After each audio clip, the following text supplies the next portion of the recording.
DBKL! Jangan tindas! DBKL!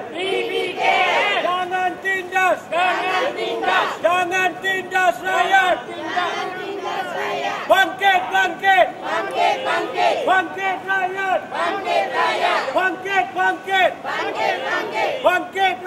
Bangkit rakyat! Tipu! DBKL! Tipu! DBKL! Bangkit rakyat!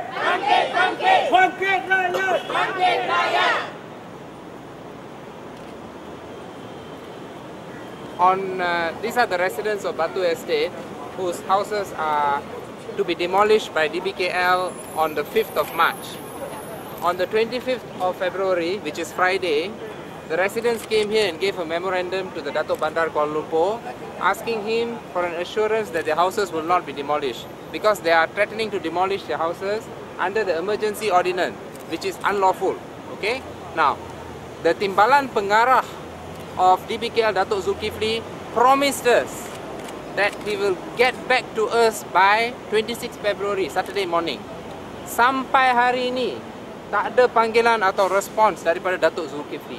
Jadi, rakyat Batu resident sekali lagi ditipu. Dan kali ini oleh pengarah sendiri, timbalan pengarah sendiri. Tak ada jawapan. Walaupun berkali-kali kita minta. Okay? Untuk satu undertaking atau janji bahawa rumah mereka tidak akan diroboh, dia kata dia akan panggil balik hari Sabtu 26, tak panggil juga. Okay?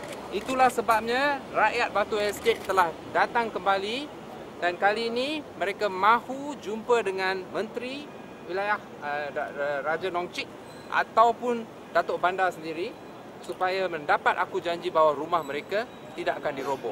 Ini pertelingkahan ini, dispute ni adalah antara pemaju dengan penduduk Batu Estate. Mengapa DBKL masuk campur di dalam ni? Mengapakah pertelingkahan ini tidak dibiarkan kepada proses mahkamah untuk diselesaikan? Mengapa DBKL masuk campur di sebelah pihak pemaju menentang orang miskin ni, okey, dan menggunakan undang-undang darurat?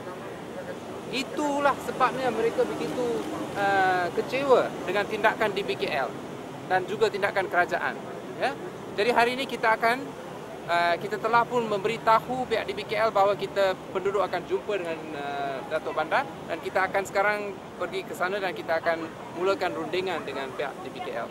I've already sent the letters to Datuk Bandar, okay, and to the Minister Raja Nongchik, okay, to Datuk Bandar and to Raja Nongchik, saying that the residents will be here at this time to meet them, okay. Okey, jawapan yang kita tunggu mudah sahaja. Kita hanya hendak DBKL memberi aku janji bertulis bahawa mereka tidak akan gunakan ordinan darurat untuk masuk campur tangan dan robohkan rumah residen. Ini adalah menyalahi undang-undang, ya. Tindakan DBKL meroboh menggunakan ordinan darurat adalah menyalahi undang-undang.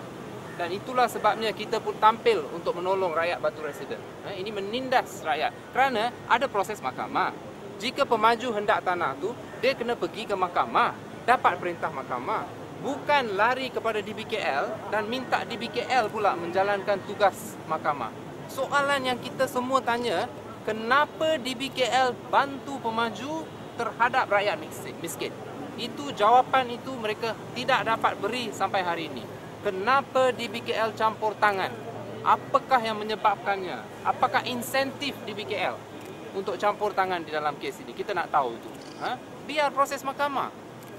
Kita telah lihat ada laporan dalam Akhbar Star sebelum ini menyatakan pemaju akan memberi 3 ekar tanah kepada DBKL. Ini pun, this also surprises because DBKL is supposed to be building houses for the poor. And you know, instead of that, they are demolishing the houses of the poor. It's upside down. It's the other way around. We will now proceed to the discussion. Saya and Sir Baik Presiden PKR benar, ini adalah YB Ravi Adol Port Dixon dan juga Ahli Parlimen Batu. Berada di sana. Sorry, Ahli Parlimen Segambut. Kita dah hantar surat semalam kepada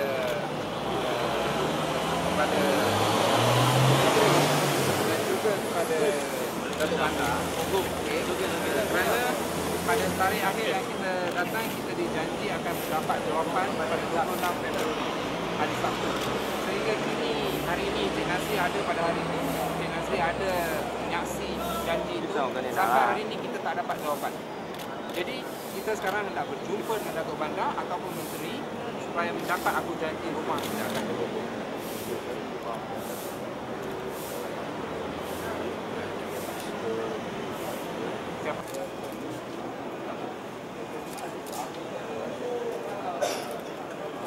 Kasih tangan naik semua.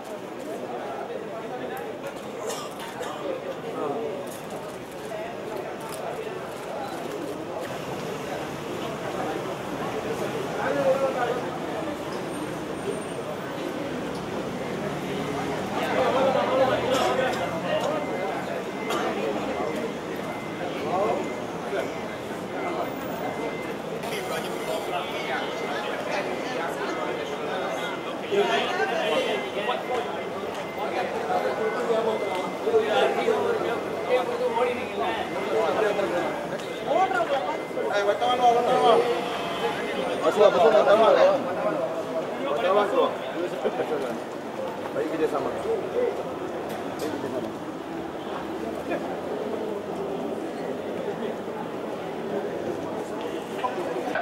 Tanah suram, tanah yang perlukan belanja yang besar. Nak bangunkan, takkan lagi nak buat rumah kos rendah, belanjanya sampai 1,000 boleh tak? Kawasan itulah kawasan lepas dia lah. Jadi kita kata pemaju buat sendirilah. You buat sendiri. You pemaju kata dia akan bagi 3 ekar tanah. Ya betul. Tapi apa kita tengok tanah tu sudah apa nama nak bangunkan tanah itu kos yang tinggi. Tanah yang mana? Ada part of the Kamu sama juga yang Kita buat dalam, dekatnya highway bawah tu memang betul-betul curam dan tidak boleh ada. banyak dah. mengapa dipikirkan? Dan saya tak ambil. Kita kata you bangun sendirilah. Tapi dalam surat khabar, Ya lah, dia kata bulan Disember. Dia tawar lah, dia tawar gitu. Kita Datuk Sarwana sebagai Timbalan Menteri Wilayah yang kata DBKL akan dapat 3 Yelah, ekar pemaju. Habis kita tengok tanah itu tanah suram. Kita beritahu kepada menteri, tanah itu tanah suram. Belanja dia besar. Siapa macam mana kita nak bangun kan? Kalau bukan tanah tu bagus, dia bangunlah. So tanah tu tak ambil ya? Jadi kita ada nanti kita ambil. Dia tahu dia ada buat tawaran lah. Kita kata kos yang tinggi. Soalan, tanah tu DBKL dapat ke tak dapat? Dia ada tawar pada kita lah. Tawar pada kita. Dapat. Tapi kita ambil chat nak bangun macam mana bangun. Mungkin kita dah bagi kita boleh bagi ambil. Tapi nak bangun, siapa nak bangun? Banyak besar. Sekarang 3 ekar tanah mengapa tak bagi kepada penduduk estate tu? Tak boleh. Itu dah curam, siapa nak buat lah? Kalau Nak bangun mana? Nak bangun rumah macam mana? ya. Itu di antara kita bandar nak bangun tu soal. Tapi sekarang ni kita hendak dua orang ni berbincang dengan pemaju, apa sesuatu dia tentang pampasan kesatuan. Tapi mereka dah dapat injunction dah ditolak tau. Sampai tolak? Itu mahkamah sudah tolak. Yang mana tu? Daripada penduduk supaya 2010